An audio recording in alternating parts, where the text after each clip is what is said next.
Hello guys, welcome to Angira commerce classes. मैं आपकी Angira ma'am. ये वीडियो में हम लोग पढ़ेंगे इकोनॉमिक्स फॉर SYJC। तो बेसिकली इकोनॉमिक्स में आपको टोटल 10 चैप्टर्स है। 10 चैप्टर्स में से फर्स्ट 2 चैप्टर्स ये वीडियो में कवर होंगे। So first chapter is introduction to micro and macro economics, while second chapter is utility analysis. So ये 2 चैप्टर स्टार्ट करने के पहले एक छोटा सा समझ लेते हैं कि इकोनॉमिक्स क्या होता है। Economics is a social study जिसमें कोई भी कंपनी हो, फर्म हो, बिजनेस हो, गवर्नमेंट हो, सोसाइटी हो, तो ये लोग जैसे कि हमारे पास कैसे रहता है, पैसा कम रहता है या लिमिटेड रिसोर्सेज रहते हैं, तो मैक्सिमम रिटर्न्स उसमें या मैक्सिमम सेटिस्फैक्शन किस हिसाब से हम लोग ला पाए, वैसे ही ये इकोनॉमिक्स इज़ व्हाट कि ये जो हमारी सोसाइटी, गवर्नमेंट वगैरह है, वो लिमिटेड रिसोर्सेज में मैक्सिमम रिटर्न्स कैसे निकाल सकती है, ये हम लोग इसमें देखते हैं। तो बेसिकली जो हमारा पहला चैप्टर है that is micro and macro economics, वो हमारा इम्पॉर्टेंट कॉन्सेप्ट है क्योंकि हमारा पूरा इकोनॉमिक्स ये 2 ब्रांचेस पे है। मतलब मेरा जो मैक्रो इकोनॉमिक्स है वो 2 मेजर ब्रांचेस पे वर्क करता है, that is micro and macro. So micro and macro ये जो वर्ड्स है, माइक्रो एंड मैक्रो जो वर्ड्स है, ये वर्ड्स हम लोगों को दिए हैं या फिर ये जो टर्म्स है किसने निकाले हैं, तो दैट इज़ नॉर्वेगियन इकोनॉमिस्ट जो रैग्नर फ्रिश ऑफ ओस्लो यूनिवर्सिटी 1933। मतलब ये जो इकोनॉमिस्ट है, नॉर्वेगियन इकोनॉमिस्ट जो ओस्लो यूनिवर्सिटी में थे 1933 में, उन्होंने ये 2 मेजर कॉन्सेप्ट्स इंट्रोड्यूस किए हुए हैं। तो माइक्रो एंड मैक्रो के जो ग्रीक वर्ड्स है, it is the spellings are almost same, बस माइक्रो का सी हटा के के डाल दो और मैक्रो का सी हटा के के डाल दो, that is micros and macros. So first we will study the microeconomics. So microeconomics is a Greek word, उसका जो है micros अभी बताया था। तो micro का क्या मतलब रहता है कि मिनी, टाइनी या कोई तो इंडिविजुअल पार्ट है, छोटा सा पार्ट जो हम लोग पढ़ते हैं। इसके लिए यहाँ पे जो इंट्रोडक्शन है बोला है स्मॉल और मिलियनथ पार्ट। मतलब क्या कि जितना भी मेरा पार्ट है, मतलब फॉर एग्जाम्पल ले लो कि एक पिज़्ज़ा है, तो पिज़्ज़ा को हम लोग 8 पार्ट्स में डिस्ट्रीब्यूट करते हैं। तो वो 8 पार्ट में से जो एक छोटा सा पार्ट, जो 1 पार्ट हम लोग स्लाइस हम लोग पिज़्ज़ा का निकालते हैं, उसको हम लोग बोलते हैं माइक्रो। मतलब पूरे पार्ट का एक छोटा सा साइड या टाइनी साइड। तो ये हमारे नेशनल इकोनॉमी का, मतलब हमारी कंट्री की जो इकोनॉमी है उसका एक छोटा सा पार्ट होता है। सेकेंडली हम लोग जब भी माइक्रो इकोनॉमिक्स पढ़ते हैं तो माइक्रो इकोनॉमिक्स में कोई भी एक इंडिविजुअल कंज्यूमर, इंडिविजुअल प्रोड्यूसर या फिर एक इंडिविजुअल पर्सन कितना कमाता है, खर्चा किस हिसाब से करता है, सेविंग्स किस हिसाब से करते हैं, इन्वेस्टमेंट्स किस हिसाब से किए जाते हैं, ये सारी चीज़ें वो देखता है। तो माइक्रो इकोनॉमिक्स का जो डेफिनेशन है वो मॉरिस डॉब ने दिया है। Micro economics is in fact a microscopic study of the economic. मतलब माइक्रो इकोनॉमिक्स क्या है, एक फैक्ट है जिसमें हम लोग माइक्रोस्कोपिक मतलब छोटा सा पार्ट, पूरे इकोनॉमी का, अपने पूरे कंट्री का एक छोटा सा पार्ट हम लोग जहाँ पे पढ़ते हैं उसको हम लोग बोलते हैं माइक्रो इकोनॉमिक्स। माइक्रो इकोनॉमिक्स के कुछ स्कोप्स है। फर्स्ट स्कोप है theory of product pricing. Theory of product pricing मतलब क्या, determined by the market focus of demand and supply. मतलब मेरी कितनी डिमांड है और कितनी सप्लाई है, तो वो जहाँ पे हम लोग एनालाइज करते हैं इंडिविजुअल ह्यूमन की क्या डिमांड है, फिर उस हिसाब से वो प्रोडक्ट मार्केट में आ रहा है या नहीं आ रहा है, ये सारी चीज़ें हम लोग इसमें देखते हैं। So first point is theory of product pricing. मतलब एक इंडिविजुअल इंसान जो रहता है उसकी डिमांड क्या है और उस हिसाब से मार्केट में वो प्रोडक्ट सप्लाई हो रहा है या नहीं।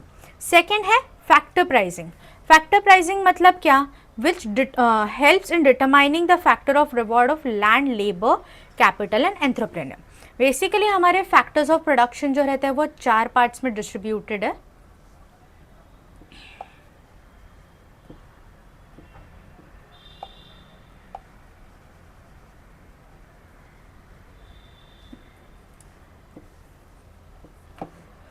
सो हमारे जो फैक्टर्स ऑफ प्रोडक्शन है,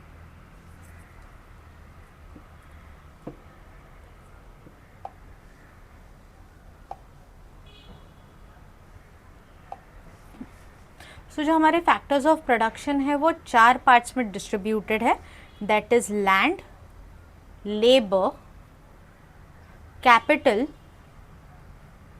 एंड एंटरप्रेन्योर। सो हर एक चीज़, जैसे लैंड एक नेचर का पार्ट है, नेचुरल पार्ट है, तो ये जो लैंड है मतलब हम लोग कहाँ पे हमारा बिजनेस करेंगे, फॉर एग्जांपल फार्मिंग हो तो फर्टिलाइज लैंड चाहिए, अगर फैक्ट्रीज़ वगैरह बनाने हो तो उस हिसाब से लैंड चाहिए, तो वो हम लोग रेंट पे ले सकते हैं या खुद की हो सकती है। सेकंड है लेबर, बिज़नेस शुरू करना है तो उसके लिए लोग तो लगेंगे काम करने के लिए, तो वो हुए हमारे लेबर्स। फिर आता है कैपिटल, बिजनेस में लगने वाला पैसा।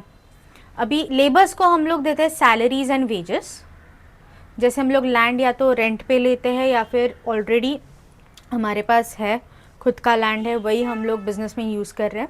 लेबर जो हमारे पास काम करते हैं उनको पर आवर, पर डे, पर वीक, पर मंथ जो भी उनका वेज रेट रहता है वो देना पड़ता है। कैपिटल, कैपिटल इज़ व्हाट, जो बिजनेस में लगने वाला पैसा, भले वो एसेट के फॉर्म में हो या फिर मनी के फॉर्म में हो, लोन के फॉर्म में हो, पर बिजनेस चालू करने के लिए और उसको एक्सपैंड करने के लिए जो पैसा लगता है वो होता है कैपिटल। और एंटरप्रेन्योर, एंटरप्रेन्योर का मतलब क्या होता है कि जहाँ पे कोई तो एक इंसान जो रिस्क लेने के लिए रेडी हो with all this factors of production, that is land, labour and capital, ये साथ में लेके एक रिस्क ले और वो रिस्क लेके बिजनेस चलाए और उसमें से प्रॉफिट अर्न करे, वो होता है एंटरप्रेन्योर। फिर नेक्स्ट पॉइंट है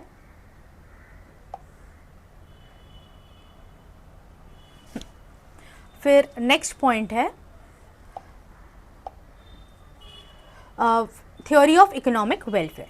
सो थ्योरी ऑफ इकोनॉमिक वेलफेयर मतलब हमारी एफिशिएंसी क्या है, हमारी एफिशिएंसी क्या है या हमारी कैपेसिटी क्या है, उस हिसाब से वर्क करती है। इसमें 3 मेजर पार्ट्स है, that is production, consumption and overall.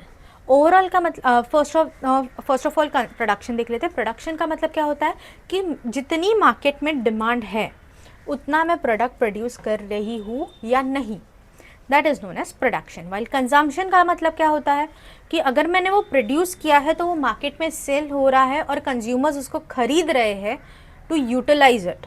और overall efficiency, so overall efficiency का मतलब होता है कि जहाँ पे हमारी डिमांड और सप्लाई दोनों की तरफ हम लोग फोकस करते हैं, या मतलब मेरी जो डिज़ायर है, एज अ फॉर एग्जांपल ले लो किसी का बर्थडे है तो हम लोग जाके केक खरीदते हैं और वही केक, वो केक हम लोग सेलिब्रेशन में यूज़ करते हैं। सो ओवरऑल एफिशिएंसी वही है कि मेरी डिज़ायर क्या है, मेरी डिमांड क्या है और वो फुलफिल हो पा रही है या नहीं। फिर नेक्स्ट है features of micro economics.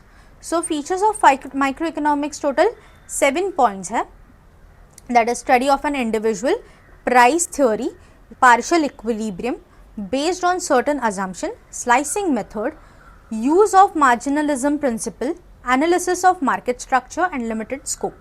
So first देखते हैं स्टडी ऑफ इंडिविजुअल यूनिट्स। अभी स्टार्टिंग में जब ये माइक्रो इकोनॉमिक्स के बारे में हम लोग पढ़ रहे थे तभी हमने पढ़ा था कि माइक्रो मीन्स स्मॉल, एक छोटा सा टाइनी सा पार्ट।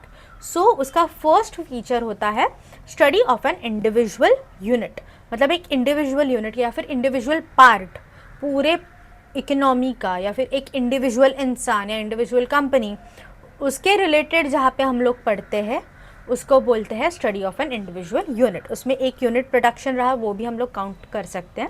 सेकंड आता है price theory. So price theory मतलब जहाँ पे गुड्स एंड सर्विसेज हमारे फैक्टर्स ऑफ प्रोडक्शन के हिसाब से चलते हैं।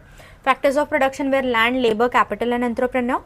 तो ये 4 पार्ट्स पे जब भी हमारी प्राइसिंग थ्योरी, मतलब मेरा प्रोडक्ट मैंने रॉ मटेरियल कितने में ख़रीदा, फिर मैंने उसको प्रोड्यूस कितने में किया, वर्क इन प्रोग्रेस का जो कॉस्ट रहा था वो, फिर उसके बाद फिनिश गुड्स निकाल के एडवर्टाइजमेंट, सेलिंग के टाइम पे क्या खर्चा हुआ, फिर मैंने वो कितने में बेचा, फिर मेरे को प्रॉफिट कितना मिला। तो ये सारी चीज़ें हम लोग जहाँ पे देखते हैं उसको बोलते हैं प्राइसिंग थ्योरी या प्राइस थ्योरी। सेकेंड आता है पार्शियली इक्विलिब्रियम। पार्शियल इक्विलिब्रियम इसके लिए कि यहाँ पे कैसा है कि इंडिविजुअल इंसान के हिसाब से हम लोग फोकस करते हैं। सो पार्शियल इक्विलिब्रियम इसके लिए उन्होंने बोला micro economics analysis deals with the partial equilibrium which analyses the equilibrium position of an individual unit. मतलब एक इंडिविजुअल इंसान, इंडिविजुअल कंज्यूमर के हिसाब से ही वो देखा जाता है कि वो इक्वल है, मतलब जितना डिमांड है उतना सप्लाई है या नहीं। But when it comes to the macro level तो उसका हम लोग बाद में देखेंगे। नेक्स्ट है based on the certain assumptions. मतलब उनका कहना है कि यहाँ पे जो पेस्ट है, मतलब जो बेसिस है, जैसे कि यहाँ पे बोला है सिट्रस पैरेबस। सिट्रस पैरेबस मतलब होता है अदर थिंग्स रिमेन कांस्टेंट। मतलब उनका कहना है कि बाबा मेरा ये डिमांड है, मेरे को मैंने केक लिया, बर्थडे केक लिया, और वो बर्थडे केक उस टाइम पे डिमांड थी क्योंकि किसी का तो भी बर्थडे था, दैट्स इट। बट उसके अलावा मेरा इनकम, मेरे एक्सपेंसेस, मेरे इन्वेस्टमेंट्स कुछ भी देखे नहीं जाएंगे। मतलब उनका कहना है सिर्फ डिमांड और सप्लाई पे फोकस करो या फिर डिमांड और प्राइस पे, और बाकी सारी चीज़ें कांस्टेंट रहने वाली, कुछ भी चेंज नहीं होने वाला है। नेक्स्ट है स्लाइसिंग मेथड। स्टार्टिंग में ही पढ़ा था, माइक्रो इकोनॉमिक्स एक छोटा सा पार्ट है। जैसे पिज़्ज़ा का हम लोगों ने एग्जाम्पल लिया कि एक पिज़्ज़ा को 8 पार्ट्स में डिस्ट्रीब्यूट किया और उसका एक स्लाइस एक छोटा पार्ट हो गया, that is a slicing method. फिर आता है यूज ऑफ मार्जिनलिज्म प्रिंसिपल। मार्जिनलिज्म प्रिंसिपल का मतलब क्या होता है? मार्जिनल फर्स्ट ऑफ ऑल है कि कभी भी हम लोग कुछ भी प्रोडक्शंस करते हैं, मतलब फॉर एग्जांपल हमारे पास 2 टाइप्स के कॉस्ट होते हैं। एक सेकेंड। सो हमारे पास टोटल 2 टाइप्स के कॉस्ट होते हैं। सो फर्स्ट है फिक्स्ड कॉस्ट और वेरिएबल कॉस्ट। सो फिक्स्ड कॉस्ट का मतलब क्या होता है कि जो कॉस्ट कभी चेंज ही नहीं होने वाला है, नॉट कभी but at least for a year वो चेंज नहीं होने वाला है। जैसे रेंट ले लो, मैं वहाँ पे काम करूँ ना करूँ, अगर मैंने वो जगह रेंट पे ली है मेरे को वो उसका रेंट भरना ही है, दैट इज़ फिक्स्ड। वेरिएबल मतलब which will keep on fluctuating as per the situation, time and all. So basically उनका कहना था कि use of marginal principle. So अभी एक प्रोडक्ट प्रोड्यूस करो, मतलब फिक्स्ड कॉस्ट तो चेंज होने ही नहीं वाला, मैं कितना भी वहाँ पे काम करूँ ना करूँ, बंद रखूँ, कुछ फ़र्क नहीं पड़ता है। सो एक एग्जांपल लेते हैं कि मेरी चॉकलेट की फैक्ट्री है, तो कुछ फिक्स्ड कॉस्ट और वेरिएबल कॉस्ट मिला के अगर मैं 1 चॉकलेट प्रोड्यूस करूँ, 2 करूँ या 10 चॉकलेट्स प्रोड्यूस करूँ, अप टू 10 चॉकलेट्स मेरे को 100 रुपीज़ का ही कॉस्ट लगने वाला है। बट जब मैं 11th चॉकलेट प्रोड्यूस कर रही हूँ तो वो टाइम पे ऑटोमेटिकली मेरा कॉस्ट बदल रहा है 110। रीज़न इज फिक्स्ड कॉस्ट तो फिक्स रहा, variable cost will keep on changing. मतलब मैं अगर एक्स्ट्रा प्रोडक्शन करूँ तो उतना रॉ मटेरियल लगेगा, उतना इलेक्ट्रिसिटी लगेगा, उतना मेरा मशीन्स यूज़ होगा, सो ऑटोमेटिकली मेरा कॉस्ट बढ़ा। सो फर्स्ट 10 यूनिट्स के लिए ड्यू टू फिक्स कॉस्ट मेरा रेट सेम रहा, चेंज नहीं हुआ। बट जब ही 11th प्रोडक्ट में प्रोड्यूस करने लगी तो मेरा ऑटोमेटिकली कॉस्ट कितना हुआ? 110। सो और इसके लिए जो एक यूनिट के वजह से हमारे कॉस्ट में फ़र्क पड़ता है तो उसको हम लोग बोलते हैं मार्जिनलिज्म। नेक्स्ट है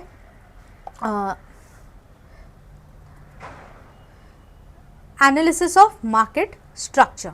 अभी हमारे कंट्री में अलग अलग टाइप्स के बिजनेसेस हैं, not in only in the country but overall world में अलग अलग टाइप्स के बिजनेस है। जैसे ओलिगोपोली हो गया, मोनोपोली हो गया, परफेक्ट कंपटीशन हो गया, मोनोपोलिस्टिक हो गया, ये सारे इन डिटेल आगे के चैप्टर्स में हम लोग पढ़ेंगे। तो अलग अलग टाइप के कंपनी, जैसे कि अभी कुछ मार्केट्स रहते हैं जहाँ पे सेम प्रोडक्ट बहुत जगह मिल जाता है, सेम प्राइस में मिल जाता है, कहाँ पे कुछ फ्यू प्रोडक्ट्स ही जो सेल आउट हो जाते हैं। फिर कुछ चीज़ें ऐसे जहाँ पे एक ही बंदा सेलर है, बाकी सब बायर्स है। तो ये अलग अलग टाइप के मार्केट्स रहते हैं।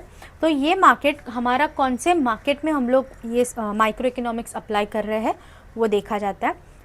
फिर लास्ट है लिमिटेड स्कोप। अभी इंडिविजुअल बेसिस पे हम लोग कैलकुलेट करते हैं। अगर इंडिविजुअल बेसिस पे करते हैं तो अभी मेरी डिमांड अलग है, मेरी सप्लाई अलग है, मेरी एक्सपेंस करने की आदत अलग है, हर एक इंसान के अलग अलग रहने वाले।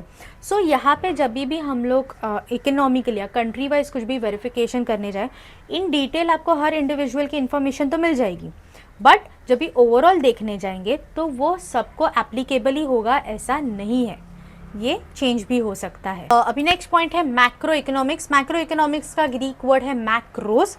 मैक्रो का रहता है कि मतलब रहता है एंटायर पार्ट, जब पूरी कंट्री का इकोनॉमी या फिर हमारा एग्रीगेट लेवल पे जो भी हम लोग वेरिफिकेशंस करते हैं उसको बोलते हैं मैक्रो इकोनॉमिक्स। सो उसका डेफिनेशन है macro economics deals with the functioning of economy as a whole. मतलब मेरा एंटायर इकोनॉमी को मैं एक साथ ही क्या करी हूँ, डील करी हूँ, उसको फंक्शन करी हूँ, उसका वर्क करी हूँ। सो उसके स्कोप्स क्या है? तो फर्स्ट है कि इनकम एंड एम्प्लॉयमेंट, मतलब theory of income and employment मतलब क्या कि जहाँ पे मेरा नेशनल इनकम कितना है या फिर मेरे पास एम्प्लॉयमेंट किस हिसाब से है, अनएम्प्लॉयड कितने हैं, एम्प्लॉयड कितने, ये सारी चीज़ें फ्लक्चुएट होती रहती है। तो वही वेरीफाई करने के लिए हम लोग theory of income and employment देखते हैं। तो ये बेसिकली इसका एग्जाम्पल, ईजी एग्जाम्पल देखा जाए तो मेरे पास मैं कहीं जॉब कर रही हूँ, वहाँ से मेरे को कुछ इनकम मिल रहा है, वो इनकम से मैं मेरी डिमांड सेटिस्फाई कर रही हूँ और जो बचा हुआ पैसा मैं सेव या फिर इन्वेस्ट कर रही हूँ। तो ये जो सर्कल है, so it is a theory of business cycle as well, मतलब मैंने एक जगह से पैसा कमाया, दूसरी जगह पैसे मैंने उड़ाया या फिर इन्वेस्ट किया, तो ये सर्कल कंटिन्यूसली चलता रहता है, उसको हम लोग बोलते हैं theory of income and employment.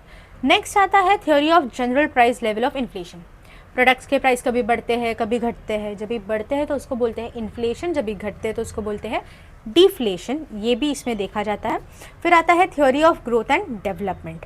Growth और डेवलपमेंट का डिफरेंस क्या है, तो ग्रोथ मतलब जब भी हम लोग एज वाइज बढ़ते हैं 1 ईयर 2 ईयर 3 ईयर 4 ईयर, तो ये हो गया हमारा ग्रोथ। डेवलपमेंट मतलब पहले हम लोग क्रॉल करना सीखते हैं, फिर चलना, फिर रनिंग, फिर आगे जाके और अलग अलग एक्टिविटीज़ सीखते हैं, तो वो हो गया हमारा डेवलपमेंट, वो हो गया हमारा डेवलपमेंट। सो बेसिकली हमारे अंडर डेवलप्ड या फिर पॉवर्टी के अंडर, मतलब जो इकोनॉमी के वाइज हम लोग अगर देखेंगे तो उसमें हमारी अंडर डेवलपमेंट है या डेवलपिंग कंट्री है या डेवलप्ड कंट्री है, बिलो पॉवर्टी अबव पॉवर्टी, ये सारी चीज़ें हमें इसमें से पता चलती हैं। फिर आता है macro theory of distribution. Macro theory of distribution basically किससे डील करता है, तो हमारा रेंट कितना है, वेजेस कितना है, इंटरेस्ट कितना है, प्रॉफिट्स कितना है, मेरा इनकम, नेशनल इनकम ओवरऑल किस हिसाब से कैलकुलेट किया जाता है, तो उसको बोलते हैं थ्योरी ऑफ डिस्ट्रीब्यूशन, जिसमें एक फिक्स रेट, मतलब अप्रॉक्सीमेटली कोई अगर पर आवर काम करे पर्टिकुलर एरिया में, तो पर्टिकुलर एरिया में उसका ओवरऑल इनकम कितना होने वाला है वो देखा जाता है। फिर आते हैं features of macro economics. So features of macro economics में फर्स्ट पॉइंट है स्टडी ऑफ एग्रीगेट। पहले ही पढ़ा था, ओवरऑल स्टडी हम लोग इसमें करते हैं, इसमें कोई भी मतलब इंडिविजुअल वाइज नहीं जाते। सेकेंड है इनकम थ्योरी, मतलब ओवरऑल कंट्री का एग्रीगेट इनकम कितना है या फिर एग्रीगेट सेविंग्स कितना है, डिमांड क्या है, सप्लाई क्या है, प्राइजेस कैसे डिसाइड हो गए, तो सबका ध्यान में रखते हुए हम लोग ये डिसाइड करते हैं। फिर आता है इक्विलिब्रियम एनालिसिस। माइक्रो में हम लोगों ने पढ़ा था कि it was a partial equilibrium, while macro में ये है जनरल इक्विलिब्रियम। डिफरेंस क्या है, तो वहाँ पे इंडिविजुअल फोकस से इंडिविजुअल का फोकस देखा जाता था, हर एक की डिमांड अलग है, हर एक की सप्लाई, हर एक के डिमांड के हिसाब से उसका सप्लाई होता था। बट जनरल इक्विलिब्रियम में कैसा था कि यहाँ पे एक हो 10 हो 15 हो 100 हो 2000 हो, कितने भी लोग हो, सबका एक बेसिक अजम्पशंस हम लोग लेके उसको आगे जाके उसकी demand, supply and prices decide करते हैं। फिर आता है इंटरडिपेंडेंस, जैसे कि हमारा इनकम हो गया और हमारा एक्सपेंस हो गया।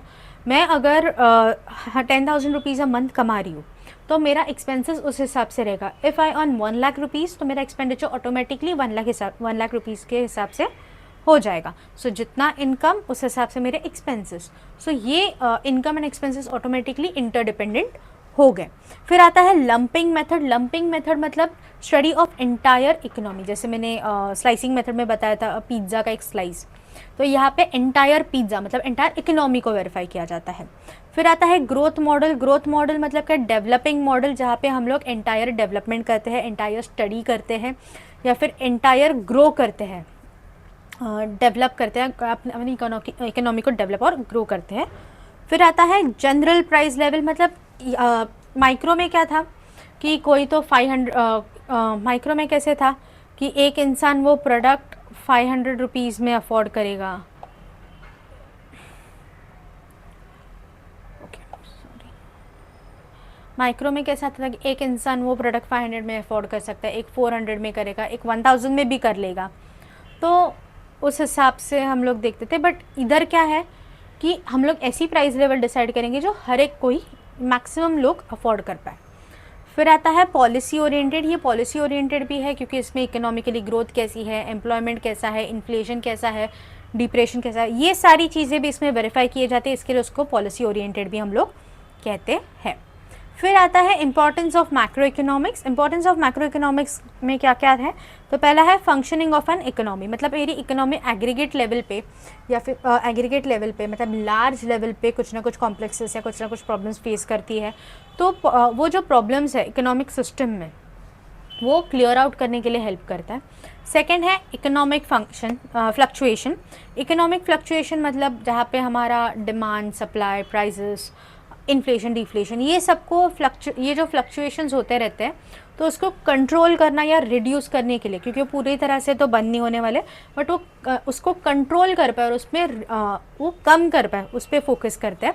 फिर आता है national income. National income basically हमारा सोशल नेशनल इनकम और सोशल अकाउंट्स, मतलब बेसिकली जहाँ पे हम लोग हमारी पॉलिसीज़ किस हिसाब से वर्क करेंगे, जैसे कंट्री का पॉलिसीज़ या फिर इन्वेस्टमेंट सेविंग्स पे हम लोग फोकस करते हैं। फिर आता है इकोनॉमिक डेवलपमेंट, मतलब इकोनॉमिकली मनी वाइज दूसरे कंट्री के हिसाब से हम लोगों को और अच्छे से डेवलप होना है। As India is a developing country, तो उनको और अच्छे से डेवलप होना, पॉवर्टी कम से कम करना, इनइक्वालिटीज़ हटा देना, अनएम्प्लॉयमेंट कम करना, ये सब प्रॉब्लम से फोकस करके इसमें से बाहर निकलने के लिए हम लोग ट्राई कर सकते हैं। फिर आता है परफॉर्मेंस ऑफ एन इकोनॉमी, मतलब मेरी इकोनॉमी किस हिसाब से वर्क करेगी, जैसे कि ओवरऑल कंपैरिजन में, मतलब गुड्स एंड सर्विसेज की डिमांड एंड सप्लाई, फिर उसकी क्वालिटी क्वांटिटी, वो सारी चीज़ें इसमें देखी जाती है। फिर आता है study of macro economic variables. तो study of macro economic variables मतलब क्या, कि जहाँ पे हम लोग हमारी जो इकोनॉमी है, वर्किंग इकोनॉमी है, या फिर हम लोग बोल सकते हैं कि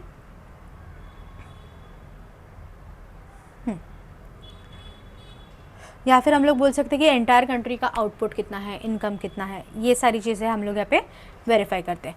फिर आता है level of employment. Level of employment मतलब क्या, to analyse the general level of employment and output of the economy, मतलब मेरी कंट्री का एम्प्लॉयमेंट लेवल क्या है और उस हिसाब से लोगों को जॉब अपॉर्चुनिटीज़ मिल रही है या नहीं। सो अभी हम लोग सेकेंड चैप्टर पढ़ेंगे यूटिलिटी एनालिसिस, और लास्ट में हम लोगों ने देखा था माइक्रो एंड मैक्रो के बारे में, जहाँ पे हम लोगों ने पढ़ा था कि लिमिटेड रिसोर्सेज में मैक्सिमम रिटर्न्स या फिर मैक्सिमम सेटिस्फैक्शन हम लोग किस हिसाब से कर सकते हैं। तो उसी का सेकेंड पार्ट, सेकेंड चैप्टर उससे थोड़ा बहुत रिलेटेड है। So let's go to utility analysis. So utility analysis के मतलब, यूटिलिटी मतलब क्या, तो टू यूटिलाइज समथिंग, मतलब मेरे को प्यास लगी है, मैंने जाके ग्लास ऑफ वाटर मैंने पिया, now I am satisfied, that is utility, मतलब वो चीज़ मेरी डिमांड थी और मैंने वो खरीदा या यूज़ कर लिया, now I am satisfied. So introduction में फर्स्ट है satisfaction of wants in limited resources, मतलब मेरे पास जितने लिमिटेड रिसोर्सेज है उसमें मैंने क्या किया, मेरा मैक्सिमाइजेशन ऑफ सेटिस्फैक्शन, मतलब लिमिटेड रिसोर्सेज पे मैक्सिमम रिटर्न्स। अभी उसके फीचर्स क्या है, तो फर्स्ट है it is a relative concept, मतलब ये प्लेस और टाइम पे मैटर करता है। प्लेस और टाइम पे मैटर करता है मतलब क्या, कि मैं अगर मैं कहीं घूमने गई, for example Jammu and Kashmir चली गई, तो वहाँ पे ठंडी बहुत है, तो मैं क्या, मेरा प्रेफरेंस क्या रहेगा, वुलन क्लोथ्स। वही राजस्थान वगैरह चले जाओ इन समर सीजन्स, तो वी नीड एन AC, या फिर प्लेस एंड टाइम के हिसाब से, क्लाइमेट के हिसाब से हमारी वो डिमांड चेंज होती रहती है, यूटिलिटी चेंज होती रहती है। नेक्स्ट है सब्जेक्टिव कॉन्सेप्ट। सब्जेक्टिव कॉन्सेप्ट मतलब मेरी हैबिट, टेस्ट, नेचर के हिसाब से वो डिफर करता रहता है। अगर मेरी आदत है कि रोज़ every day I need to go for a walk, तो वो मेरी आदत है, तो वो हमेशा रहने वाले, that is subjective concept. Ethically neutral concept. Ethically neutral concept का मतलब क्या रहता है, कि या तो वो जो डिमांड है, या तो वो जो यूटिलिटी है, या तो वो गुड साइड में रहेगी या फिर बैड साइड में रहेगी। अभी गुड और बैड क्या, फॉर एग्जांपल नाइफ़ ले लेते हैं। अभी नाइफ़ हम लोग किचन में यूज़ करते हैं चॉपिंग एंड कटिंग के लिए, वही नाइफ़ कोई मर्डर के लिए भी यूज़ कर सकता है। नेक्स्ट आता है यूटिलिटी डिफर्स फ्रॉम यूज़फुलनेस, मतलब हमारी जो भी कैपेसिटी है, मतलब मेरी every person has a different capacity, खाने के मामले में, घूमने के मामले में, एवरीथिंग, हर एक इंसान की कैपेसिटी कैलिबर अलग अलग है, तो इसीलिए हर एक इंसान की खुद की यूटिलिटी फुलफ़िल करने की जो डिमांड है या फिर जो यूटिलिटी का कैपेसिटी, वो चेंज होता जाएगा। फिर आता है यूटिलिटी डिफर्स फ्रॉम प्लेजर, मतलब कभी कभी क्या रहता है, कुछ कुछ चीज़ें हम लोग खरीदते हैं या फिर यूज़ करते हैं बिकॉज वी फील हैप्पी, कि हाँ बाबा ये मेरे को पसंद है, मैंने ये ख़रीदा और मैंने खुद के लिए यूज़ किया। बट कुछ कुछ चीज़ें ऐसी होती है ना जो मेरे को नहीं खरीदनी या फिर मेरे को नहीं चाहिए, but due to some reason मेरे को ज़बरदस्ती खरीदना पड़ रहा है। For example if I am not well, मैं ठीक नहीं हूँ, मेरे को डॉक्टर के पास जाके मैंने मेडिसिन लिए, इंजेक्शंस लिए। अभी मेडिसिन और इंजेक्शन तो हर किसी को तो अच्छा नहीं लगता है। सो ये मेरी टाइम की डिमांड थी कि आई am not well, so I need a medications, तो मैंने जाके वो मेडिसिन लिए और मैंने वो ट्रीटमेंट लिया। So that is it differs as per the consumer, pleasure के हिसाब से वो चेंज होता रहता है। फिर utility differs from satisfaction. So utility differs from satisfaction, मतलब क्या कि मैंने हर एक इंसान की कैपेसिटी के हिसाब से वो वर्क करता है। अगर मेरे को एक गिलास के पानी में आई एम सेटिस्फाइड कि हाँ बाबा मेरी प्यास बुझ चुकी है, तो इट्स ओके। हाँ, दूसरा पर्सन जो रहेगा उसका भी एक गिलास वाटर में होने वाला ऐसे नहीं है, मे बी ज़्यादा से भी हो सकता है, कम से भी हो सकता है। नेक्स्ट है measures from utility is hypothetical. Measures for utility is hypothetical मतलब क्या कि ये जो एब्स्ट्रैक्ट है या फिर ये जो कॉन्सेप्ट है ये मेजर है, न्यूमेरिकली मेजर होता भी है और every time it is not possible कि वो होने ही वाला है, ठीक है। बट हाँ, इसमें एक चीज़ है, या तो हमारी जो यूटिलिटी होती है ये पॉजिटिव हो सकती है, नेगेटिव हो सकती है या ज़ीरो हो सकती है। एक सिंपल एग्जांपल में देखा जाए तो मेरी जितनी डिमांड है उससे ज़्यादा अगर सप्लाई हो गया तो वो पॉजिटिव हो गया, मेरी जितनी डिमांड है उससे सप्लाई कम हो गया तो वो नेगेटिव हो गया, और मेरा जितना डिमांड है उतना ही सप्लाई हो गया तो वो ज़ीरो हो गया। मतलब अगर मेरे को पानी चाहिए, एक ग्लास ऑफ वाटर चाहिए और मेरे सामने एक ग्लास है, सो दोनों इक्वल हो गया, सो इट्स ज़ीरो। अगर मेरे को एक गिलास पानी की ज़रूरत है, दो ग्लास है पानी के, तो वो ज़्यादा है, और एक गिलास से कम हो तो वो कम है। नेक्स्ट आता है utility depends on the intensity of want. मतलब मेरी डिमांड के हिसाब से मेरी यूटिलिटी ऑफ वांट, या फिर मेरी यूटिलिटी मेरे हंगर, या फिर मेरे को कितनी प्यास लगी है, मेरे को कितनी भूख लगी है, मेरे को कितना काम करना है, उस हिसाब से वो डिफ़र करता रहता है, डिपेंड करता है हर एक की कैलिबर के हिसाब से। फिर आता है utility is a multipurpose. Multipurpose मतलब क्या, एक ही चीज़ हम लोग सेवरल डिफरेंट वेज में यूज़ कर सकते हैं। जैसे कि आ गया इलेक्ट्रिसिटी हम लोग लाइट्स के लिए भी यूज़ कर सकते हैं, फ़ैन के लिए, एसी के लिए, या फिर इलेक्ट्रॉनिक्स कुछ लगाने होंगे उसके लिए, चार्जिंग्स के लिए। तो एक ही चीज़ मल्टीपर्पज़ यूज़ के लिए की जाती है। फिर आता है utility is on the basis of the demand. मतलब क्या कि एक पर्सन की जो डिमांड है और उसी हिसाब से उसका सप्लाई होना। मतलब मेरी if I am not well, मैं गई डॉक्टर के पास, मैंने ट्रीटमेंट लिया, मैंने मेडिकेशंस लिए, मैंने वो ट्रीटमेंट कंप्लीट किया, तो वो टाइम की मेरी डिमांड थी, इसके लिए मैंने वो किया। सो अगर मैंने वो मेडिकेशंस खरीदे, मतलब मैंने मेरी जो डिमांड है वो यूटिलाइज़ की, यूज़ किया उसका। अभी आते हैं types of utility. So types of utility total 6 types है, that is form, place, service, knowledge, possession, time. So form मतलब क्या कि एक पर्टिकुलर चीज़ से, एक रॉ मटेरियल से फिनिश गुड्स में कन्वर्ट करना है। एक ही चीज़ से अलग अलग चीज़ें, जैसे कि वुड हो गया तो वुड से हम लोग फर्नीचर्स वगैरह बनाते हैं, अलग अलग टेबल हो गया, चेयर हो गया, सोफ़ाज़ हो गए, बेड्स हो गए। तो एक ही शेप या एक ही रॉ से हम लोगों ने अलग अलग चीज़ें बना दी, एक फिनिश गुड्स बना दिया। फिर आता है प्लेस यूटिलिटी। प्लेस यूटिलिटी मतलब क्या कि जहाँ पे हम लोग एक जगह से दूसरी जगह हम लोग कुछ गुड्स भेजते हैं, या फिर ऐसी जगह जहाँ पे गुड्स की डिमांड है वहाँ पे वो गुड्स ट्रांसपोर्ट किए जाते हैं। फिर आता है सर्विस यूटिलिटी, जैसे कि डॉक्टर्स, टीचर्स, लॉयर्स, तो ये लोग सर्विस प्रोवाइडर्स हैं। मतलब ये professionally they provide you the services जिसकी आपको ज़रूरत है। If you are not well, you will go to the doctor, कोई सूट होगा या केस होगा तो आप लॉयर्स के पास जाएंगे, या फिर कुछ सीखना होगा तो टीचर्स या स्कूल्स एंड कॉलेजेस में जाएंगे। सो यहाँ पे जो पढ़ाते हैं वो प्रोफेशनल्स, या लाइक डॉक्टर हो गए तो प्रोफेशनल्स हो गए, वो हो गया सर्विस यूटिलिटी। फिर आता है नॉलेज यूटिलिटी। नॉलेज यूटिलिटी मतलब क्या कि हम लोगों को कुछ तो नॉलेज प्रोवाइड किया जाता है, कंज्यूमर्स को नॉलेज प्रोवाइड किया जाता है। नॉलेज बेसिकली 2 पार्ट्स में होते हैं, एक होता है फॉर्मल, एक होता है इनफॉर्मल। सो फॉर्मल का मतलब क्या है, जो हम लोग स्कूल्स एंड कॉलेजेस या क्लासेस में पढ़ते हैं, that is a formal way of learning. Informal मतलब हमारे घर पे मम्मी पापा, दादा दादी, नाना नानी, ये लोग हम लोगों को जिस हिसाब से पढ़ाते हैं, या लाइक क्या करना चाहिए, what is good, what is bad and all. तो ये हो गया हमारा इनफॉर्मल टीचिंग। फिर आते हैं पोजेशन यूटिलिटी। अभी पोजेशन यूटिलिटी के लिए एक एग्जाम्पल ले लेते हैं। ये पेन, अभी ये पेन मेरे पास है, अगर आई एम अ शॉपकीपर, मैं ये पेन सेल करने वाली हूँ। अगर कोई पर्सन आता है, ये फ़िलहाल तो मेरे नाम पे, वो पर्सन आया, उसने मेरे को पैसा दिया और मैंने उसको वो ये जो पेन है वो सेल आउट कर लिया। वो सेल होने तक मेरे नाम पे था, मेरा था, so it was in my possession. जब भी मैंने उसको बेचा तो जिसने ख़रीदा वो उसके पोजेशन में शिफ्ट हो गया।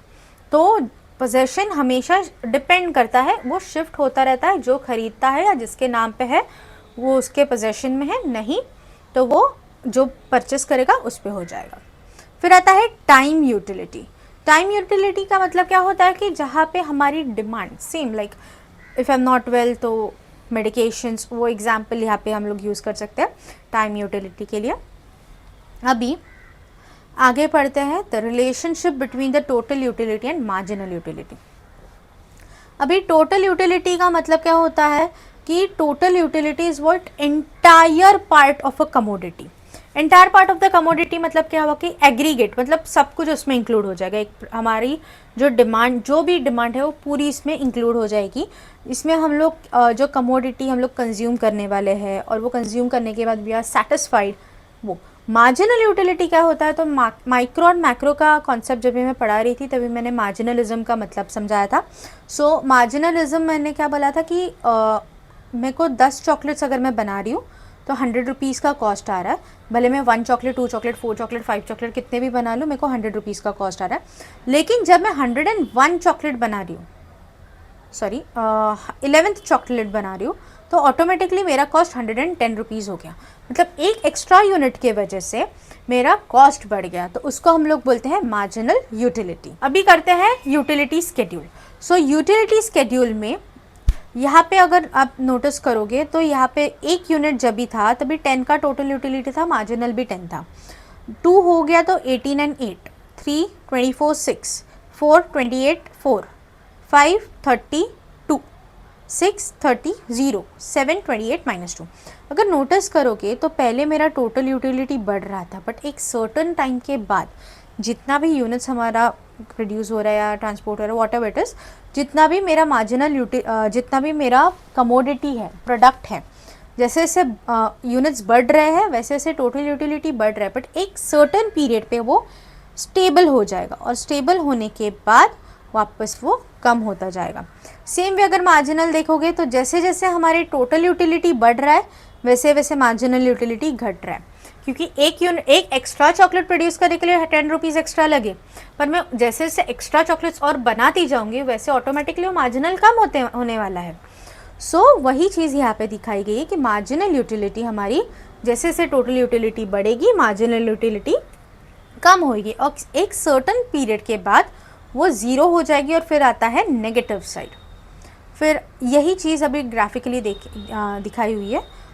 देखो 1 यूनिट पे मेरा जो टोटल यूटिलिटी था that was 10 and marginal was also 10, तो यहाँ पे मेरा एक दोनों का पॉइंट सेम हो गया। ये जो ऊपर का पॉइंट है दैट इज टोटल यूटिलिटी, मतलब 10 18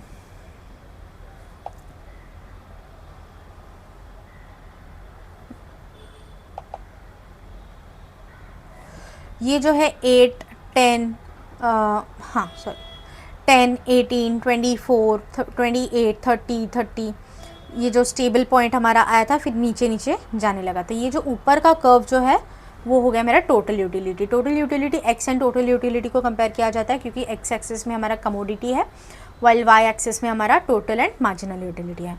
बाद में एक्स और मार्जिनल यूटिलिटी को कंपेयर करेंगे तो देखोगे तो ये धीरे धीरे नीचे जा रहा है। एक सर्टन पॉइंट आया जहाँ पे वो ज़ीरो हो गया और उसके नीचे फिर आ गया तो वो नेगेटिव में गया। जब वो नेगेटिव में जाता है तो उसको हम लोग बोलते हैं डिसयूटिलिटी। जब वो नेगेटिव में जाता है तो उसको हम लोग बोलते हैं डिसयूटिलिटी। और जब भी वो एक सर्टन स्टेबल पॉइंट पे आता है, मतलब हाईएस्ट पॉइंट पे जहाँ उसके बाद वो घटने ही वाला है, वो कम ही होने वाला है, वो हाईएस्ट पॉइंट को हम लोग बोलते हैं पॉइंट ऑफ सैटी। यही चीज़ नीचे एक्सप्लेन की हुई है। The total utility increasing at the diminishing rate and marginal goes on decreasing. मतलब सॉरी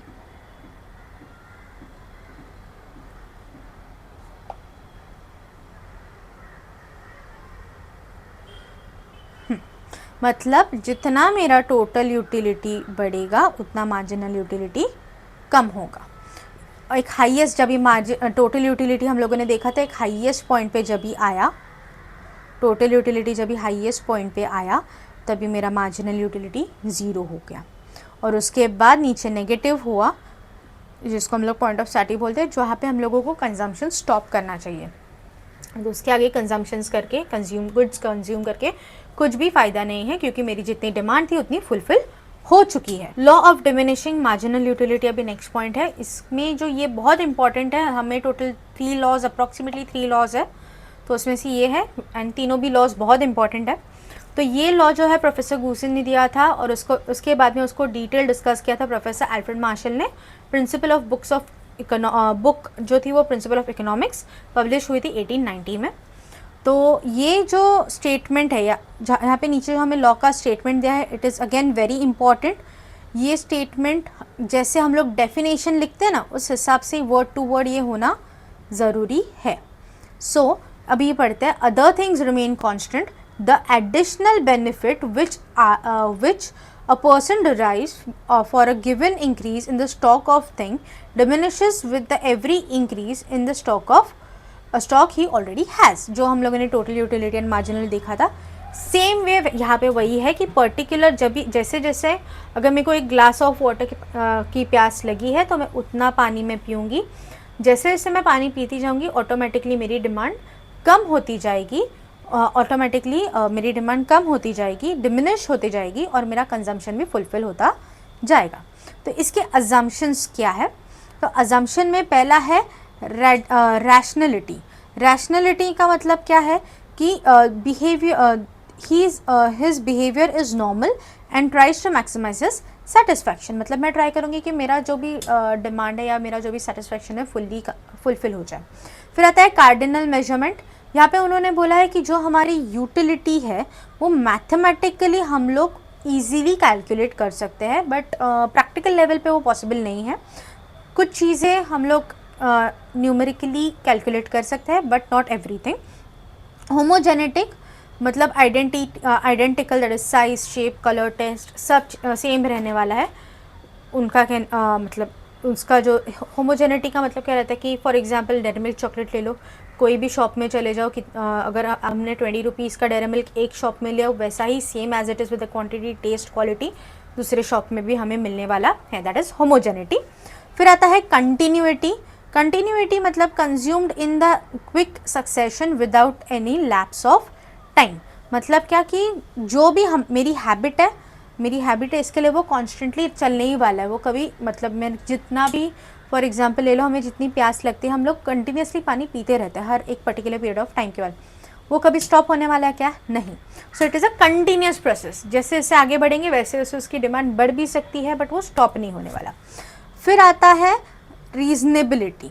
रीजनेबिलिटी मतलब क्या कि neither too big nor too small, मतलब मेरी जितनी डिमांड है उतनी फुलफिल होनी चाहिए, उतना मैं यूटिलाइज करने वाली हूँ, ना ज़्यादा ना कम। नेक्स्ट आता है constancy. Constancy, marginal utility of the money is also assumed to be constant. मतलब क्या कि इसमें जो भी हमारी हैबिट्स है, चॉइसेस है, वो कॉन्स्टेंट है। मतलब ये जब भी लॉ अल्फ्रेड मार्शल ने डिस्कस किया था तो उनका कहना था कि मेरी जो हैबिट्स है वो कभी चेंज ही नहीं होने वाली है। Every time it is not possible, कभी चेंज होती है कभी नहीं होती है। फिर आता है divisibility. The law assumes that the commodity consumed by the law assumes that the commodity consumed by the consumer divisible so that it can acquired in the small quantities।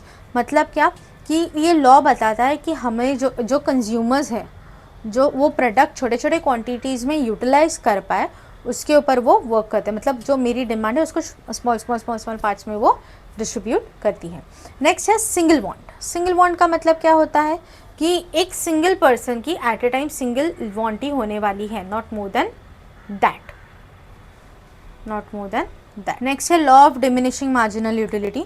जैसे हम लोगों ने वो total utility and marginal utility का relation देखा था, वैसे ही यहाँ पे ग्राफ्स है, बस वहाँ पे टोटल और मार्जिनल का रिलेशन देखा था। इसके लिए हमें 3 कॉलम्स थे, यहाँ पे हम लोग सिर्फ मार्जिनल देख रहे हैं, इसके लिए यहाँ पे 2 है।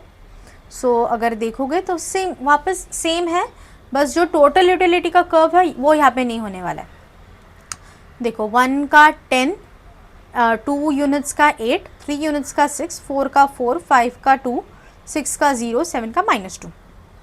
मतलब 1 का 10, मतलब 10 से हमें स्टार्ट हुआ, धीरे धीरे देखोगे तो हमारा मार्जिनल यूटिलिटी कम हो रहा है, एक सर्टेन पॉइंट पे 0 आ गया, उसके बाद नेगेटिव हो गया।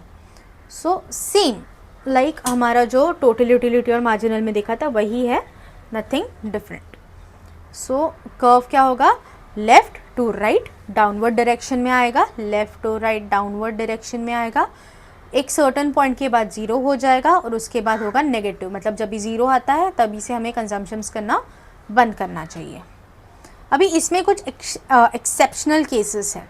सो एक्सेप्शनल केसेस में फर्स्ट है हॉबीज़, मतलब हमेशा ये जो मार्जिनल यूटिलिटी जो है ना वो हमेशा हर जगह यूज़ नहीं होता है, कुछ ना कुछ इसमें एक्सेप्शनल केसेस होते ही है। तो उसमें फर्स्ट पॉइंट है हॉबीज़। हॉबीज़ मतलब क्या कि पापा मुझे पसंद है गाने सुनना, वो जितना भी मैं सुनूँ मेरे को अच्छा लग रहा है, उसका थोड़ी ना मार्जिनल यूटिलिटी कभी नेगेटिव होने वाला है। सो दैट इज़ माई हॉबी। किसी को कॉइन्स कलेक्ट करने की रहती है, किसी को ट्रैवलिंग की रहती है हॉबी। सो नेक्स्ट है माइसर। माइसर का मतलब होता है कि every additional rupee gives him more and more satisfaction. मतलब एक एडिशनल रुपी ऐड करके, मतलब अभी फॉर एग्जांपल ले लो कि मैं बाहर गई, मार्केट में गई, मुझे भूख लगी, मैंने पानी पूरी लिया और पानी पूरी खाया, तो हर एक एक्स्ट्रा पूरी के साथ मेरी डिमांड सेटिस्फाई होती जा रही है। फिर आता है एडिक्शन। एडिक्शन मतलब कुछ लोगों को उसका एडिक्शन होता है, तो जैसे अल्कोहलिज्म, ड्रग्स, तो लोगों को अगर उसका एडिक्शन है तो वो कितना भी यूटिलाइज कर ले या फिर कितना भी वो कंज्यूम कर ले ड्रग्स एंड अल्कोहल, वो उनकी डिमांड सेटिस्फाई नहीं होने वाली, वो they are addicted to it. फिर आता है पावर। पावर में क्या होता है कि a person acquires a power of his lust for power for increase. मतलब क्या कि अभी मेरे को अच्छा लग रहा है तो मेरे को और चाहिए, मेरे को घूमना है तो ट्रैवल करना है। सो ये मेरी जैसे जैसे मैं वो डिमांड फुलफ़िल करूँ उतनी ही मेरी डिमांड बढ़ती भी जा रही है, मेरी डिज़ायर बढ़ रही है। हाँ, मेरे को ये अच्छा लग रहा है, मेरे को ये और करना है। जैसे कि हम लोग घूमने जाते हैं तो जब भी हम लोग पिकनिक्स और ट्रिप्स पे जाते हैं तो वापस आने की इच्छा नहीं होती है वैसे। फिर आता है money. Money never become zero, it increases when the stock of money increases. Marginal utility of the money is more to a poor person than the rich person. मतलब इसमें ना जब भी हम लोग मार्जिनल यूटिलिटी करते हैं तो इसमें कभी भी हमारी जो मनी कॉन्सेप्ट है या फिर जो हमारा मनी है वो कभी ज़ीरो नहीं होने वाला है। इसमें क्या होगा कि मेरी मार्जिनल यूटिलिटी मनी की जो है वो ज़्यादा रहेगी पुअर पीपल में रादर देन रिच पीपल।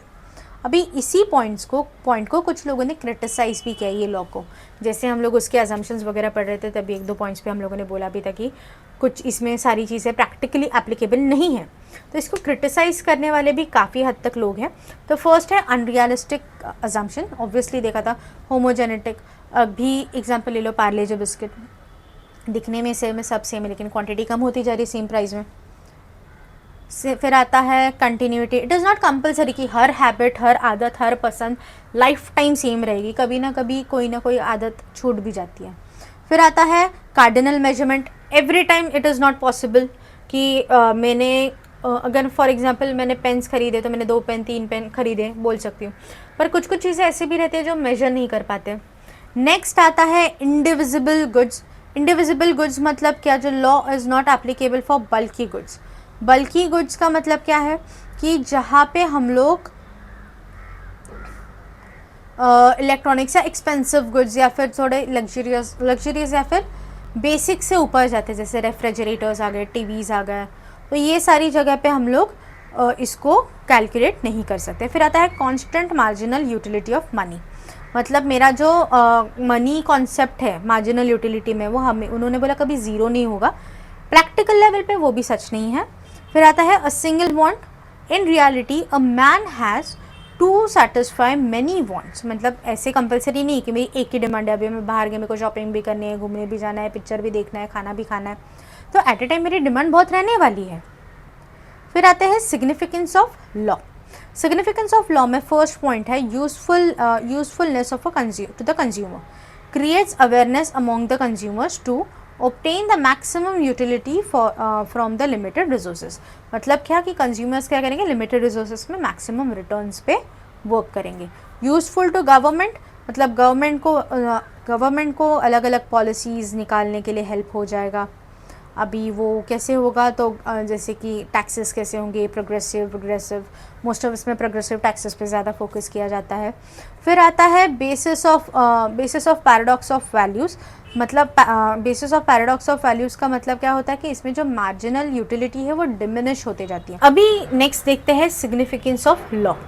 तो सिग्निफिकेंस ऑफ लॉ में फर्स्ट पॉइंट है यूजफुलनेस टू द कंज्यूमर्स। मतलब मेरे जो कंज्यूमर्स है वो किस हिसाब से वो यूज़ करेंगे, जैसे मिनिमम रिसोर्सेज में मैक्सिमम रिटर्न्स पाना। सेकेंड है यूजफुल टू द गवर्नमेंट इसमें पॉलिसीज़ और टैक्सेस कैसे नए नए पॉलिसीज़ कैसे ला सकते हैं, टैक्सेस कैसे चार्ज होगी, यहाँ पे मोस्ट ऑफ प्रोग्रेसिव टैक्स पे फोकस किया जाता है। फिर आता है basis of a paradox value.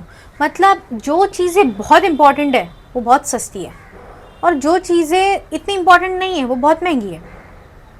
जैसे एयर, वाटर, ये सारी हमें डेली कंपलसरी लगती है, उसके बिना हम लोग जी नहीं पाएंगे। तो ये चीज़ें फ्री ऑफ कॉस्ट है। ऑब्वियसली हॉस्पिटल्स एंड ऑल में पेड है, but other than that it is free of cost. Basis of the law of demand, यहाँ पे हम लोग क्या करते हैं, जहाँ पे जितनी प्राइस बढ़ेगी या कम होगी उस पर फोकस करते हैं। मतलब वो पर्टिकुलर क्वांटिटी पर्टिकुलर प्राइस में बढ़ रही है, कम हो रही है, उस पर ये भी फोकस करने के लिए हमें लॉ ऑफ डिमांड में फोकस करने के लिए हेल्प होगा। लॉ ऑफ डिमांड हम लोग नेक्स्ट चैप्टर में पढ़ने ही वाले हैं। नेक्स्ट आता है relationship between the marginal utility and price. तो तुम्हारे टेक्स्ट बुक में इसके रिलेटेड बहुत बड़ा कॉन्सेप्ट है, एक सिंपल में देख लेते हैं। Relationship between the marginal utility and price. तो एक सिंपल एक टेबल है, स्केड्यूल दिया हुआ है, जहाँ पे नंबर ऑफ़ यूनिट्स है, number of units of a product x. फिर उसके बाद उसके दिए हैं टर्म्स ऑफ मनी, एक यूनिट 10 रुपीज़ का है, मार्केट में उसका प्राइस 50 रुपीज़ है, तो कंपेयर करना है। सो देखा जाए तो एक यूनिट मतलब नंबर ऑफ़ यूनिट्स कितने हैं, एक, और टोटल मार्जिनल यूटिलिटी उसकी कितनी है, 10, और एक यूनिट कितने में जा रहा है, 10 रुपीज़ में। सो 10 इंटू 10 कितना हुआ, 10 units into 10 that is 100 rupees. ठीक है, और मार्केट में प्राइस क्या है, 50, मतलब 100 इज़ मोर देन 50। ठीक है, 100 इज़ मोर देन 50। जब भी 2 यूनिट्स हुए तो मार्जिनल यूटिलिटी क्या है, 8 हो गई। सो 8 मतलब 8 इंटू 10 इज़ 80, which वापस 50, 80 is again less than 50, so marginal utility is again marginal utility is again more than 50, that is market value। 7 के टाइम पे 70 एंड 50 हो गया, मतलब वापस मार्जिनल यूटिलिटी ज़्यादा है और मार्केट वैल्यू कम है। फिर लास्ट मतलब 4th यूनिट में तभी देखोगे तो ये है 50 marginal utility is 50 and market value is also 50, मतलब दोनों इक्वल है। और उसके बाद उल्टा हो जा रहा है, 5 के टाइम पे 30 एंड 50 हो गया, एंड 6 के टाइम पे 10 एंड 50 हो गया। मतलब ये दोनों टाइम पे मेरा मार्जिनल यूटिलिटी कम है और मार्केट वैल्यू ज़्यादा है। सो जब भी मेरी मार्जिनल यूटिलिटी ज़्यादा होगी, जब भी मार्जिनल यूटिलिटी ज़्यादा होगी तो उसको हम लोग बोलते हैं इंट्रा मार्जिनल। जब भी वो दोनों इक्वल होंगे तो इक्विलिब्रियम के वर्ड में ही कि दोनों चीज़ें इक्वल होना। और जब भी मार्जिनल यूटिलिटी कम हो जाएगी तो हो जाता है एक्स्ट्रा मार्जिनल। होप आपको ये वीडियो अच्छी लगे। कुछ भी डाउट्स हो तो आप कमेंट सेक्शंस में हमें बता सकते हो, और आगे आपको कौन से डाउट्स हो गए या फिर कौन से ऐसे वीडियोस चाहिए HSC के रिलेटेड तो हमें प्लीज़ कमेंट में बताइए। वीडियो अच्छी लगे हो तो please like, share and subscribe. Thank you.